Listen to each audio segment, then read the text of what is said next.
whether or not we can own it. Because a lot of the times in the beginning of a spiritual awakening journey, the Matrix uses petty tyrants to come in and send who do you think you are into our energy field so that we go back to sleep or we just stay inside the hive mind. So in the beginning of a spiritual awakening journey, petty tyrants serve a much different role than towards once we're more advanced along our way. In the beginning, they're serving a strong purpose into just making us be quiet and step back in line with whatever society or whatever is going on within the norm of the status quo. So at this point, it would actually serve us to be strong in the way that we're speaking and draw those lines in the sand, so to speak, because that's simply the nature of the trials they serve in the beginning. They're serving to make us, catalyze us into activating our throat center. So when we're speaking our truth, they're helping us get over, they're helping us burn out all of the anxiety, all of the discomfort that comes with standing squarely in our truth and becoming more clear about exactly what our truth is. Because they help us all along the way point out our own imbalances with our truth. That's why they serve a sacred purpose, even though they don't know it and they don't want it. It's because they're helping us become aware of our own imbalances by aggressively attacking us every time we have ourselves asserted in a certain way, and that our truth is somehow out of balance with a larger truth that we could embody. So in this sense, they're helping us clarify our own stances and clarify our own truth. We don't always access all of the truth at once. In fact, we don't. So it's all right if we don't have all the awareness possible as soon as we start stepping into using our throat center. But what they help us do and accomplish is becoming aware and clarifying all of our own thoughts, all of our own knowledge, all of our own perceptions and worldview.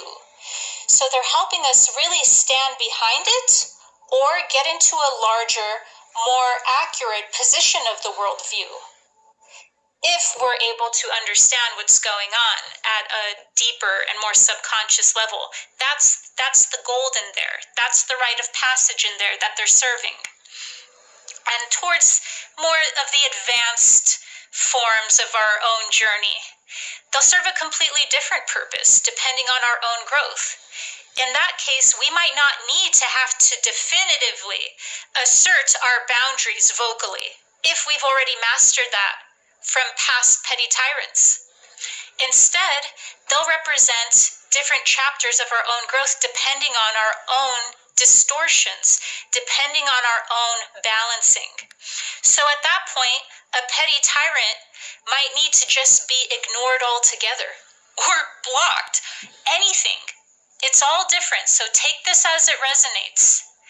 But you see what I'm saying here? It's that if we are overly imbalanced in being meek, a petty tyrant will come in to absolutely challenge that. And if we don't meet that rite of passage, if we don't pass that passage, then we will have just gone and dissolved our own truth and our own individuality back into the hive mind of the status quo. So they help us in that way really individuate, really get clear and catalyze ourselves at a way where we're comfortable with who we are and our truth and speaking it.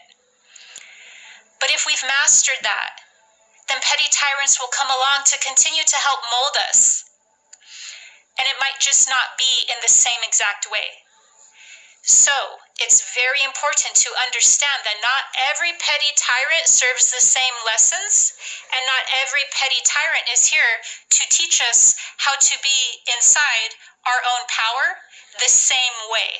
It might just be our own continuation and our own evolution with what it is to be in our sovereignty, to step into our power and into a larger worldview. The term that I'm using, petty tyrant, is from Carlos Castaneda's work in his books on the teachings of Don Juan. In these books, Don Juan is a shaman and is teaching his apprentice about all of the different rites of passage on how to become a shaman. And so, petty tyrants is specifically used in the way of having someone who's exerting psychological pressure and psychological manipulation and force onto the person, because that is in some way getting that person, the initiate, off balance. So they're acting as a catalyst to take the initiate completely off balance. And so even though there's somebody who is specifically exerting authority in an abusive way, what they're doing for us is more of a sacred initiation for us to learn how to deal with getting on balance in situations where we're specifically being thrown off balance. Above all of the gifts that the petty tyrant challenges us to embody, the biggest one is to learn how to not take things personally. That is one of the largest gifts that the petty tyrant offers us, because once we learn how to not take things personally, we can continue growing while opening the heart center.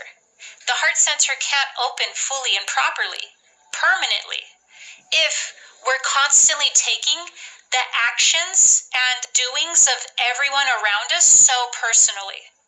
Even if a petty tyrant's aim is to attack us, throw us off center, make us look bad, whatever it may be, it is still within our own growth and our own evolution to have things not be taken so personally to the point where it shuts down our own capacity to open the throat center, our own capacity to remain inside the heart, or even open the heart in the first place. We can't do these things unless we are in a condition, an atmosphere of tension, or else it wouldn't be true. It would be, yeah, we can open the heart sometimes when it's safe enough to, when, there's no catalyst or pressure around us, which wouldn't really be a fully open heart center. Or, yeah, I can speak my truth, so long as it's not in front of a petty tyrant or that there's no fear of attack. So petty tyrants help us be not only aligned and congruent, but to open the heart and to open the throat center and to clarify our truth so that we can be the embodiment of our higher selves at all times and not open, close. Open, close. When it's safe, it's not safe. You see? This is how we become unconditional.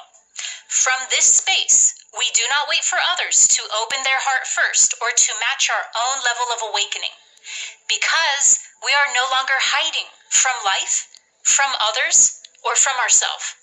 I hope this has helped you level up. Make sure to subscribe to my channel for higher dimensional guidance through spiritual awakening.